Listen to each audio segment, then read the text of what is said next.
Op. Saan ka? Magpapahula po. Kumuha ko muna ng number dito.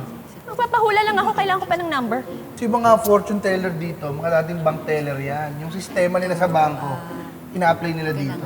Oh, okay. Number 17. Oh, ako na. Madam. 17 po. Pakisulat na lang po yung birthday. Birthday. 3 beses. 3 beses. Opo. Parang bangko talaga. Madam, may ano kayo? Ballpen? Ay, oo. Ba't may tali ito? Ay, sorry po, nasanay lang po talaga sa bangko. Parang bangko kayo, no? Ito po.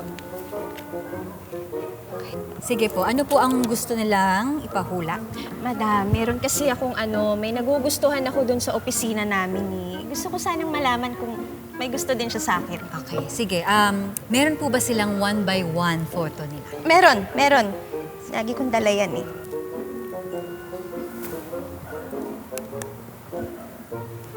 Medyo wala po siyang mahadong interest sa inyo, no? Uy, anong gagawin ko, madam, para magkaroon ng interest to sa akin? So, ang pwede niyo pong gawin, mag-invest po kayo ng oras pa po sa kanya para po, kung ganun kasi ganung paraan, talagang mapapakita niyo yung intensyon niyo sa kanya, di po ba? Interest. So, pag nangyari Hold up to! yun siya- Nakikinig sa masama! Tanga, bakit ka nang-hold up dito? Manghuhula ako dito, manghuhula kami, hindi to bangko, walang pera dito. Hindi ko kailangan ng pera. Isulat mo dito yung lalabas na numero sa Super Lotto bukas. Dali! Sulat mo! Sulat mo dito yung birthday mo. 3 beses. 3 beses?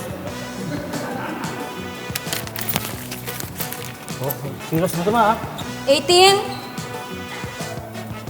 Ma'am, kailangan ng number kasi po yung mga fortune teller namin dito, dating mga bank teller. Pasok ko kayo. Papahula? Cameo.